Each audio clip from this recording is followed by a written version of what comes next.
आज मैं आपको चैप्टर 1 एक्सप्लेन करने जा रही हूँ, ठीक है, जिसका नेम क्या है, द लिविंग वर्ल्ड। ठीक है, ये मैंने आपको इंट्रो में भी बताया था। जब आपने फुल बुक इंट्रोडक्शन देखा था उसमें भी मैंने आपको ये बात बताई थी कि यहाँ पे ये चैप्टर आपके लिए 11th और 12th की फुल बायोलॉजी के लिए इंट्रोडक्शन का काम करता है। ठीक है, तो अब इसको फुल कंसंट्रेशन के साथ सुन के समझते जाइए। ठीक है, यहाँ पे सबसे पहले इस चैप्टर ने स्टार्ट क्या किया है आपको समझाना कि लिविंग ऑर्गेनिजम्स के कौन कौन से बेसिक फीचर्स होते हैं जो लिविंग ऑर्गेनिजम्स को नॉन लिविंग से डिफरेंशिएट करने का काम करते हैं। ठीक है, तो बहुत सारे फीचर्स यहाँ बुक में बताए गए हैं आपको, और मैंने पहले भी आपको बोल रखा है कि आपने जब से अपनी लाइफ में बायोलॉजी पढ़ना स्टार्ट किया है तब से आप एक क्वेश्चन करते आए हैं, that is what are the differences between living and non living. ये आपकी बायोलॉजी का आपकी लाइफ में फर्स्ट क्वेश्चन था, याद होगा आपको। ठीक है,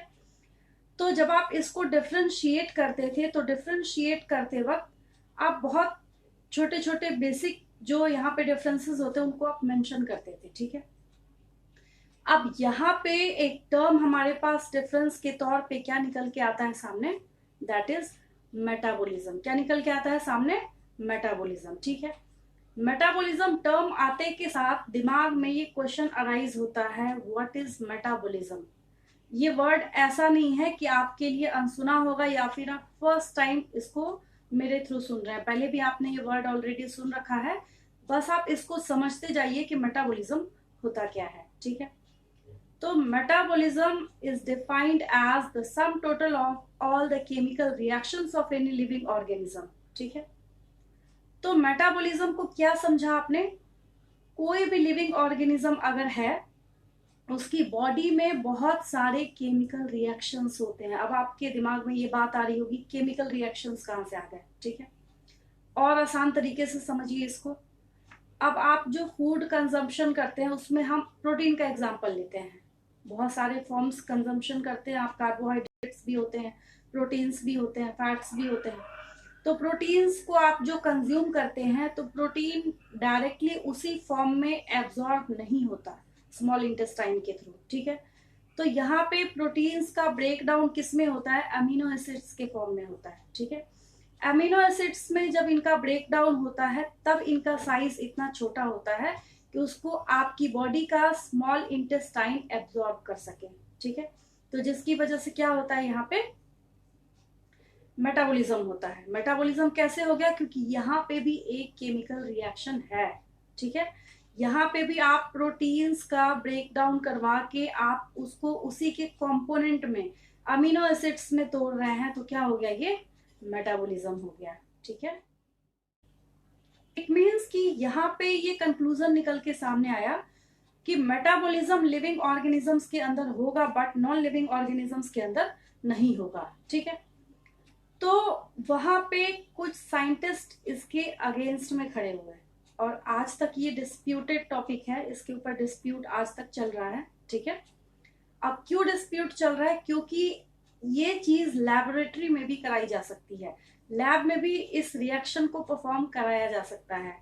आज मोस्ट ऑफ द एक्सपेरिमेंट्स जो ह्यूमन बॉडी में होते हैं किए जा चुके हैं और उससे ये प्रूफ होता है कि बहुत सारे केमिकल रिएक्शंस लैब में भी परफॉर्म किए जा सकते हैं। ठीक है, तो इस वजह से ये टॉपिक थोड़ा सा क्या हो गया, डिस्प्यूटेड हो गया। बट फिर भी हम आज तक ऐसा नहीं बोल सकते कि मेटाबॉलिज्म कोई नॉन लिविंग करता है या कोई नॉन लिविंग खुद से ही मेटाबॉलिज्म करना स्टार्ट कर देगा।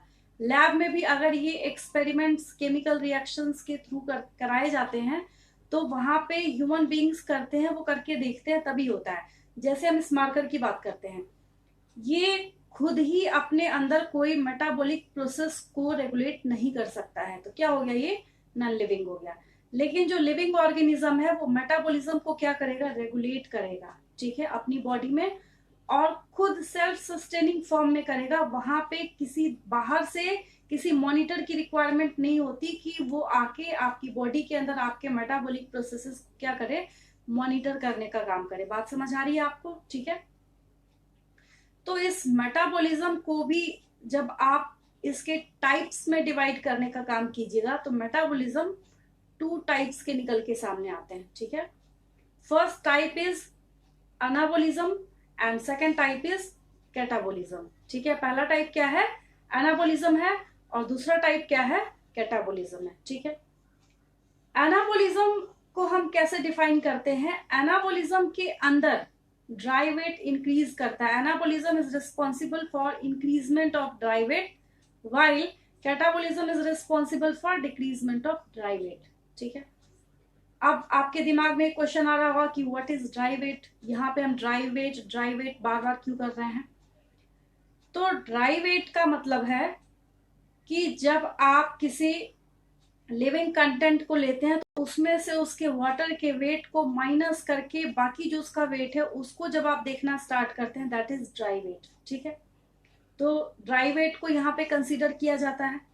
अब आप एक ऐसा प्रोसेस, मैं एनाबोलिज्म के एग्जांपल की अगर बात करूं तो आप एक ऐसा प्रोसेस सोचिए जहां पे आपने ड्राई वेट को इंक्रीज होते हुए देखा है। ठीक है, तो इसका सबसे अच्छा एग्जांपल निकल के सामने क्या आता है, फोटोसिंथेसिस। क्या आता है, फोटोसिंथेसिस। प्लांट्स को जब आपने ग्रो करते देखा होगा तो आपने कोई ऐसा प्लांट नहीं देखा होगा कि ग्रो करने के बाद वापस से उसकी हाइट कम हो गई, ऐसा आपने कभी नहीं देखा ना आज तक। तो यहाँ पे ये क्या हो गया, एनाबोलिज्म हो गया। दूसरा एग्जाम्पल लीजिए, दूसरा एग्जाम्पल क्या होगा, एनाबोलिज्म का एक दूसरा एग्जाम्पल खुद आपका ग्रोथ है। ठीक है, अब आपकी ग्रोथ जितनी इंक्रीज हो गई उसको भी आपने कम होते हुए नहीं देखा होगा, या कोई ऐसा पर्सन नहीं होगा जिसमें जितनी ग्रोथ हो गई वो फिर कुछ वापस से रिड्यूस हो गया होगा, ऐसा कभी नहीं देखा आपने। तो ये सब किसके एग्जाम्पल हैं, एनाबोलिज्म के एग्जाम्पल है। मेरे ख्याल से आपको बेटर समझ आ गया होगा कि anabolism is responsible for increment of dry weight. ठीक है, बट कैटाबोलिज्म एग्जैक्टली इसके अपोजिट है।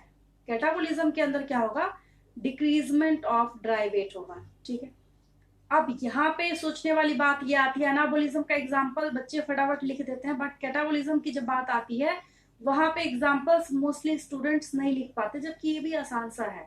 ठीक है, कैटाबोलिज्म का भी प्रोसेस जो है उसका एग्जाम्पल आप ही की बॉडी में अवेलेबल है। तो आपकी बॉडी में ऐसा क्या है जो ड्राई वेट के डिक्रीजमेंट के लिए रिस्पॉन्सिबल है। ठीक है, अगर आप ओवर ईटिंग करके भी रात में सो जाते हैं तो मॉर्निंग में उठने के बाद भूख लगती है आपको, इट मीन्स कि आपने जो फूड कंजम्पशन किया था उसका फुल यूज आपकी बॉडी ने बहुत सारे फिजियोलॉजिकल और मेटाबॉलिक प्रोसेसेस के लिए किया। ठीक है, तो करने के बाद जो आपकी बॉडी है उसने क्या किया, एनर्जी एक्वायर किया। ठीक है, बट यहाँ पे क्वेश्चन ये आता है कि ये इन सब के पीछे रोल किसका था, आपके स्लीपिंग कंडीशन में भी कौन लगातार काम कर रहा था, वो आपकी बॉडी का रेस्पिरेशन का प्रोसेस था। क्या था, रेस्पिरेशन का प्रोसेस था। तो रेस्पिरेशन किसका एग्जाम्पल हो जाता है, कैटाबोलिज्म का एग्जाम्पल हो जाता है। ठीक है, मैं वीडियो थोड़ा ज्यादा लंबा नहीं करना चाहती, छोटे छोटे फ्रेगमेंट्स में हम सिलेबस करते हुए चलेंगे। मैं हर क्लास में बोलती हूँ जितना आप पढ़ रहे हैं उसको आप क्वालिटी एजुकेशन के तौर पे पढ़िए और अच्छा पढ़िए। उम्मीद है आपको आज की क्लास में मेटाबॉलिज्म जो कि एक कैरेक्टराइजिंग फीचर है लिविंग ऑर्गेनिजम्स का, वो आपको समझ आया होगा। नेक्स्ट क्लास में मैं आपको दूसरा फीचर एक्सप्लेन करूंगी। ठीक है, दिखने में ये एक आसान सा चैप्टर है बट इसमें क्वेश्चंस बहुत सारे तरीके से पूछे जाते हैं जो कि हम आगे जाके एक्सप्लेन करेंगे चैप्टर ओवर होने के बाद। ठीक है, थैंक यू फॉर वॉचिंग।